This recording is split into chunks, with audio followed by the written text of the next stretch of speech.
Hello everyone. तो चलिए आज हम लोग बात कर रहे हैं इस वीडियो में कि घर बैठे आप अपना जाति प्रमाण पत्र कैसे बनवा सकते हैं। तो जाति प्रमाण पत्र बनवाने के लिए या कास्ट सर्टिफिकेट बनवाने के लिए बिहार में सबसे पहले हम लोग जाएंगे serviceonline.bihar.gov.in। चलिए इस लिंक को हम लोग क्रोम में फिर से खोल के आपको बता देते हैं। serviceonline.bihar.gov.in पे क्लिक करेंगे और ये वाला पेज मेरा खुल जाएगा। RTPS and other services electronic district mission mode project. ठीक है, अब इसको इंग्लिश में कन्वर्ट करना चाहते हैं वेबसाइट को, तो इस पर क्लिक करेंगे और पूरा वेबसाइट मेरा इंग्लिश में कन्वर्ट हो जाएगा। फिर से इस पर क्लिक करेंगे और पूरा हिंदी में कन्वर्ट हो जाएगा। जब हिंदी में कन्वर्ट हो गया तो हम आते हैं लोक सेवाओं का अधिकार की सेवाएं, और इसमें आएंगे समान प्रशासन विभाग में। जब समान प्रशासन विभाग में आएंगे तो यहाँ पे दिया हुआ है दूसरे नंबर पे जाति प्रमाण पत्र का निर्गमन। इस पे जब क्लिक करेंगे तो इस पे दिया हुआ है अंचल स्तर पे, अनुमंडल स्तर पे और जिला स्तर पे। सबसे पहले हम क्या करना है, अंचल स्तर पे बनवाना है। तो अंचल स्तर पर क्लिक करेंगे तो ये मेरा फॉर्म ओपन हो जाएगा। इस पे ऊपर में दिया हुआ है अनुसूचित जाति, अनुसूचित जनजाति, पिछड़ा वर्ग, अत्यंत पिछड़ा या गैर आरक्षित वर्ग का जाति प्रमाण पत्र हेतु आवेदन पत्र। आप किसी भी वर्ग से आते हैं, अनुसूचित से या फिर अनुसूचित जनजाति से, पिछड़ा वर्ग से, अत्यंत पिछड़ा से या फिर अनारक्षित वर्ग से, तो आप अपना जाति प्रमाण पत्र यहाँ से बनवा सकते हैं। सबसे पहले जो दिया हुआ आपको अपना जेंडर सेलेक्ट करना है, मतलब लिंग आप पुरुष हैं, स्त्री हैं या तृतीय लिंग है, मतलब ट्रांसजेंडर है। अगर स्त्री और पुरुष छोड़ के कोई और आपका जेंडर है तो तृतीय सेलेक्ट कीजिए, या फिर पुरुष है तो पुरुष सेलेक्ट कर लीजिए, महिला है तो महिला सेलेक्ट कर लीजिए।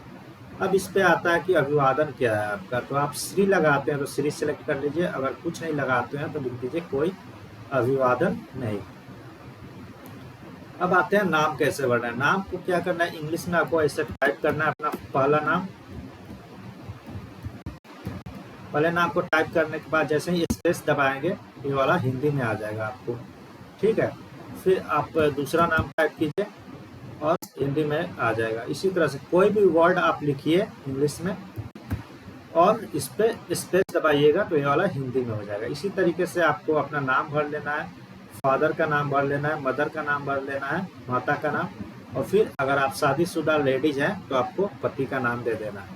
और इसमें ध्यान रखना है मोबाइल नंबर और ईमेल आईडी आपके पास है तो दोनों जरूर दीजिए, क्योंकि इसी पे आपका स्टेटस आएगा कि कब आपका, कितने दिनों में आपका जाति प्रमाण पत्र बन जाएगा। अगर बन जाता है तो ईमेल पे आपको अटैचमेंट के थ्रू भेज देते हैं।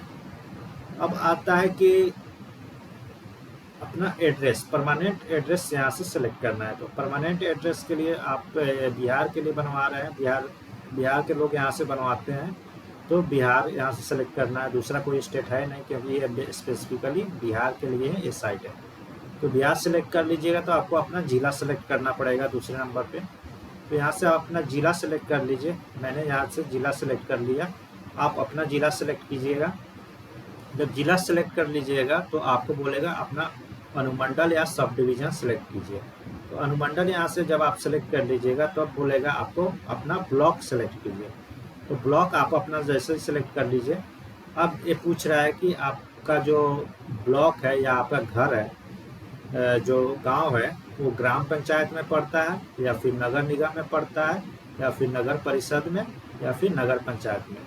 तो जो जिनका जहाँ भी पड़ता है वहाँ सेलेक्ट कर लेंगे। उसी तरीके से यहाँ पे विलेज पंचायत आ गया। मैंने जैसे विलेज पंचायत सेलेक्ट किया तो विलेज पंचायत आ जाएगा। यहाँ से अगर नगर निगम सेलेक्ट करेंगे तो आ गया नगर निगम। ठीक है, और यहाँ से नगर परिषद सेलेक्ट करेंगे तो नगर परिषद आ गया, और नगर पंचायत सेलेक्ट करेंगे तो नगर पंचायत आ गया।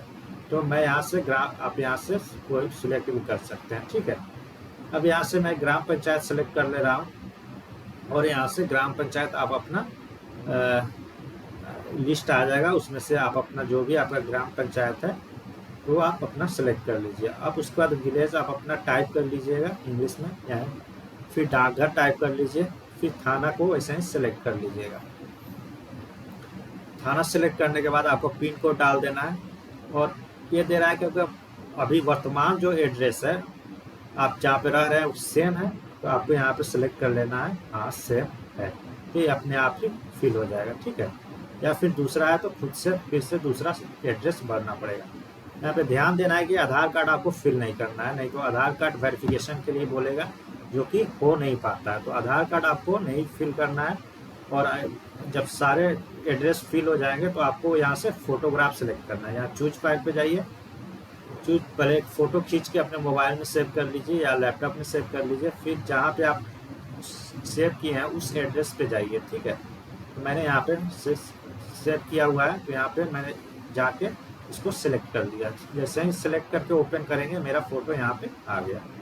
तो फ़ोटो आपका जब अपलोड हो जाएगा, अब आता है कास्ट सिलेक्ट करना है कि आपका कास्ट कौन सा है। सबसे पहले इसमें दिया हुआ प्रोफेशन कौन सा है, आप स्टूडेंट हैं, छात्र हैं, सरकारी सेवा में है, निजी सेवा में है, व्यापार करते हैं, किसान है, हाउस वाइफ है, या कुछ और करते हैं। तो अदर सेलेक्ट करके लिख दीजिएगा। जैसे कुछ और है तो अदर सेलेक्ट कीजिए, यहाँ पे लिख दीजिए कौन सा काम आप करते हैं, ठीक है। स्टूडेंट है तो स्टूडेंट सेलेक्ट कर लीजिए। अब पूछ रहा है कि आपका वर्ग क्या है, आपको अत्यंत पिछड़ा वर्ग में है कि पिछड़ा वर्ग में है, अनुसूचित जाति है, अनुसूचित जनजाति है, या गैर आरक्षित है। अब जो भी है, पिछड़ा वर्ग है तो पिछड़ा वर्ग सेलेक्ट कीजिए। और तो पिछड़ा वर्ग जैसे ही सेलेक्ट करेंगे उसका जाति यहाँ पे ओपन हो जाएगा, ठीक है। अब यहाँ से आप अपना जाति सिलेक्ट कर सकते हैं। इसी तरह आप चाहिए तो दूसरा अनुसूचित जनजाति भी सिलेक्ट करते हैं, तो उसका जो अनुसूचित जनजाति में आते हैं उनका जाति सिलेक्ट यहाँ पे ओपन हो जाएगा, आप यहाँ से सिलेक्ट कर सकते हैं। चलिए मैं पिछड़ा वर्ग सिलेक्ट करता हूँ और फिर यहाँ से जाति सिलेक्ट करता हूँ। जाति मैं एक सिलेक्ट कर लेता हूँ, जैसे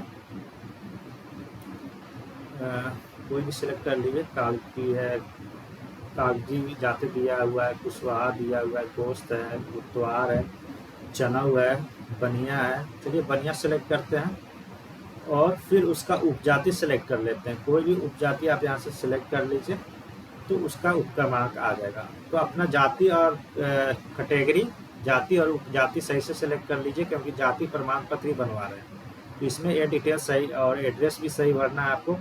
फिर यहाँ पे आई एग्री पे क्लिक कर दीजिएगा। ये ऑलरेडी क्लिक किया हुआ है तो कोई दिक्कत नहीं है। फिर कैप्चा फिल करके आपको प्रोसीड पे क्लिक करना है, ठीक है। हम जैसे ही फॉर्म फिल करके आप कैप्चा फिल करके प्रोसीड पे क्लिक कीजिएगा, तो देगा कि आप अपने नाम की शुद्धता की जांच कर लें, फिर मोबाइल नंबर और ईमेल की शुद्धता की जांच कर लें, क्योंकि एसएमएस और ईमेल से ही आपको सूचना प्राप्त होगी। तो मोबाइल नंबर और ईमेल नंबर जो भी दे आप सही दें और नाम जो है वो सही से भरें। अब फिर ओके पे क्लिक करेंगे। जैसे ही ओके पे क्लिक करेंगे आपको नेक्स्ट पेज पे लेके जाएगा ये, ठीक है। अब ये यहाँ पे दे रहा है कि आप का नाम वगैरह दे रहा है कि मैं आपका पूरा फॉर्म यहाँ पे ओपन हो गया, ठीक है, जो भी आपने फिल किया। अभी बोल रहा है कि आपको एनेक्सर अटैच करना है, मतलब आपको डॉक्यूमेंट देना है। अगर कुछ ऊपर जाके आप चेक कर लीजिए, कुछ आपका नेम वगैरह में गलत है तो एडिट पे जाके फिर से उसको फिल कर लीजिए, या फिर दूसरा एप्लीकेशन भरना चाहते हैं तो यहाँ से क्लिक करके दूसरा एप्लीकेशन भी फिल कर सकते हैं। हम यहाँ से सही है तो अटैच एनेक्सर पे क्लिक करते हैं, और अटैच एनेक्सर पे क्लिक करेंगे तो आपको बोलेगा डॉक्यूमेंट आप कौन सा दे रहे हैं, ठीक है। तो मैं यहाँ से आप वोटर आईडी कार्ड दे सकते हैं, आधार कार्ड से दे सकते हैं, मनरेगा जॉब कार्ड दे सकते हैं, ड्राइविंग लाइसेंस दे सकते हैं, पैन कार्ड दे सकते हैं, पासपोर्ट दे सकते हैं, ठीक है। सारी चीज़ें आप दे सकते हैं। तो मैं यहाँ से आधार कार्ड सेलेक्ट कर लेता हूँ और चूज फाइल पे क्लिक कीजिए। आप जहाँ पे भी आधार कार्ड को सेव किए हुए हैं इस पर देख सकते हैं कि डॉक्यूमेंट का फॉर्मेट क्या होना चाहिए। तो डॉक्यूमेंट फॉर्मेट दे रहा है 1 MB से कम होना चाहिए, ठीक है। JPG, PNG, PDF फाइल में होना चाहिए और 1 MB से कम होना चाहिए। तो 1 MB से कम में आप अपना आधार कार्ड को सेव कर लीजिए। फिर अपने आधार कार्ड को क्या कीजिए, अपलोड कर दीजिए यहाँ पे। जैसे मैंने आधार को सिलेक्ट करके ओपन कर लिया, ठीक है। यहाँ पे आ गया आधार मेरा, और सेव एनेक्सर पे क्लिक कर देंगे। देखिए सेव एनेक्सर पे क्लिक किए तो आ गया अब मेरा आधार कार्ड आधार कार्ड यहाँ पे डॉक्यूमेंट के तौर पे यहाँ पे आ गया। अब क्या करना है, आपको सबमिट करना है। सारी चीज़ चेक कर लीजिएगा, नेम वगैरह सही है तो फिर क्या कर दीजिएगा, सबमिट कर दीजिए। सबमिट जैसे ही करेंगे ये आपको देगा कि आपका एप्लीकेशन फॉर्म सबमिट हो चुका है। इसको क्या कर सकते हैं आप, एक्सपोर्ट टू PDF कर सकते हैं और सेव कर सकते हैं या फिर क्लोज कर सकते हैं, ठीक है। तो यही था इस वीडियो में। और आपके मोबाइल पे एक OTP आ गया होगा, उससे आप मोबाइल पे OTP नहीं आया होगा, एक मैसेज आएगा कि आपका फॉर्म सबमिट हो चुका है और आवेदन की तिथि और मुद्रण करने की तिथि यहाँ पे दिया हुआ है। मतलब इतने तारीख तक आपका फॉर्म जाति प्रमाण पत्र बन जाएगा। नहीं बनता है तो फिर आप ब्लॉक में जाइए और उनको बोलिए, वो क्या करते हैं अप्रूव कर देंगे, फिर आपका जाति प्रमाण पत्र आपका ईमेल आईडी पे आ जाएगा। ठीक है, या फिर आप डाउनलोड भी कर सकते हैं, कि कैसे डाउनलोड करना है वो आगे के वीडियो में हम बताएंगे। तब तक के लिए धन्यवाद। इस वीडियो में इतना ही है कि कैसे आप जाति प्रमाण पत्र अप्लाई करेंगे बिहार में घर बैठे बैठे। तो लाइक कर कीजिए प्लीज़ मेरे वीडियो को। आपको अच्छा लगता है तो प्लीज़ वीडियो को लाइक कीजिए और सब्सक्राइब कीजिए। और मिलते हैं इस तरह के और वीडियोस में, जिसमें आपको ऑनलाइन कोई भी एप्लीकेशन करना है तो उसको कैसे करना है हम इस वीडियो में बताते रहेंगे, आपको ऑनलाइन अपडेट देते रहेंगे। ठीक है, थैंक यू। मिलते हैं अगले वीडियो में। बाय।